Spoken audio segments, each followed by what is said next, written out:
Good morning, good morning, good morning, good morning, everybody. I hope everybody's day is off to a great start. I'm thankful to be in the land of the living this morning. I'm thankful to be amongst the living this morning.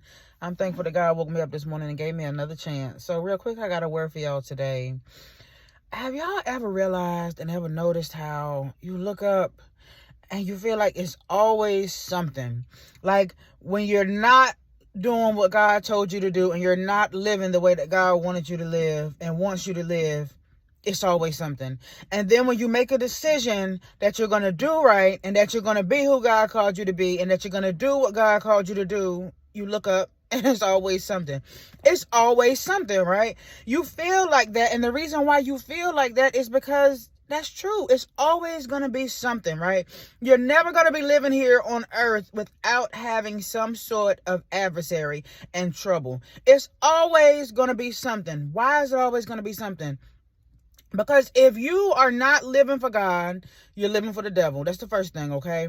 And a lot of people don't understand that. And I lived for many years thinking because I went to church, because I prayed, that I was sure enough on the Lord's side. But in actuality, it took me years to realize that if I was not sold out for God, then I'm sold out for the enemy. There is no in between. That's what we call lukewarm living, right?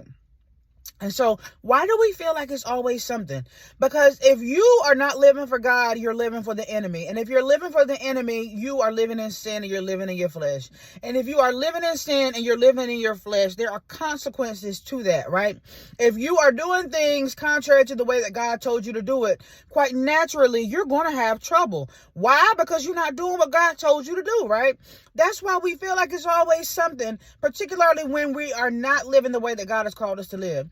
Flip side, when you're doing what God told you to do, when you're making your mind that you're going to carry yourself like a child of God, when you make that up in your mind, right, and you call yourself changing your life and doing things the right way, then you still look up and it seems like you got trouble on every hand. Why? Because it works like this. If you have been not living for God, then most likely you've been living for the devil and you didn't even know it, okay? Most of us, again, have been doing what we think is lukewarm living, but in actuality, what we didn't even realize is that we were working on the enemy's side the whole time, even though we might have gone to church, even though we might have called ourselves having a relationship with God. If we were not sold out for God, we're working for the enemy, right? And when you have been working on the enemy side and you have been doing the work of the enemy, whether you knew it or not, right?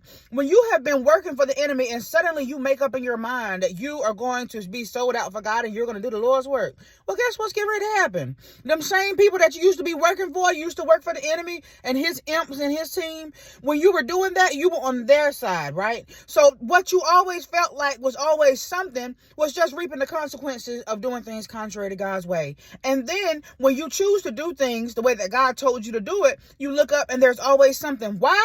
Because you done flip the script and you done gone to the other side. When you're sold out, when you choose to sell out for God, right?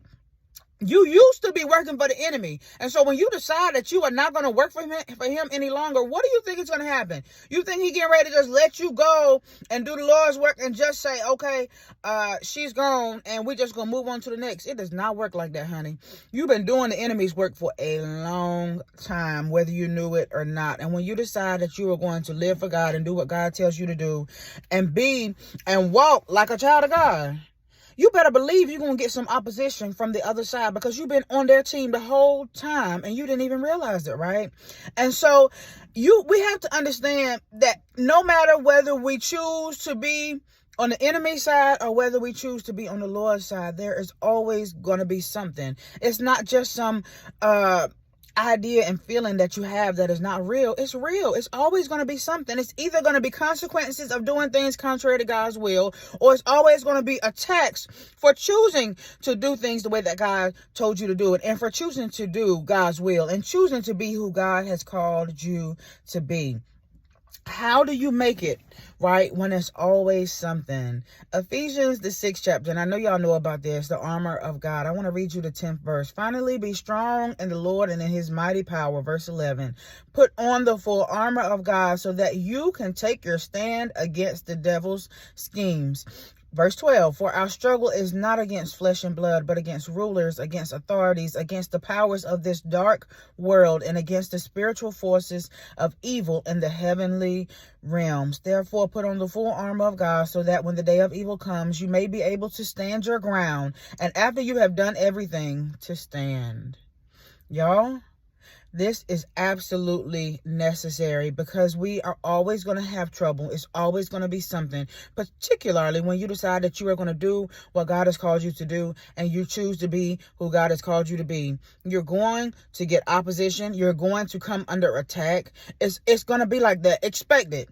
Expect there to always be enemies. Expect there to always be adversaries. If you're living under the world system, if you're living for the enemy, whether you know it or not, expect the consequences of that. There's no good thing that's going to come from that. And if you're choosing and you made up in your mind to be who God has called you to be, to do what God has called you to do, expect opposition, because you used to be working for the enemy, and now you've chosen to live right, and you've chosen to be on God's team, and you've chosen to carry yourself that way. But you better expect that it's always going to be something. And how do you withstand after you chose to go to the winning team, and after you've chosen to go to God? How do you withstand the attacks you put on the full armor of God? I love y'all. I am Grace Amber. I'm going to be right back on tomorrow. Y'all have a wonderful day.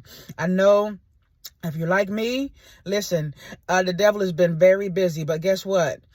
God has given you dominion over him, and he is not your ruler, and he is not your maker. So anything that the devil calls sending your way, any spiritual attacks that you may be under, any rising of enemies and adversaries against you will not amount to anything. And how do you withstand as you're going through the storms in your life? You put on the full armor of God. I love y'all. I'll be right back on tomorrow. I am Grace Amber.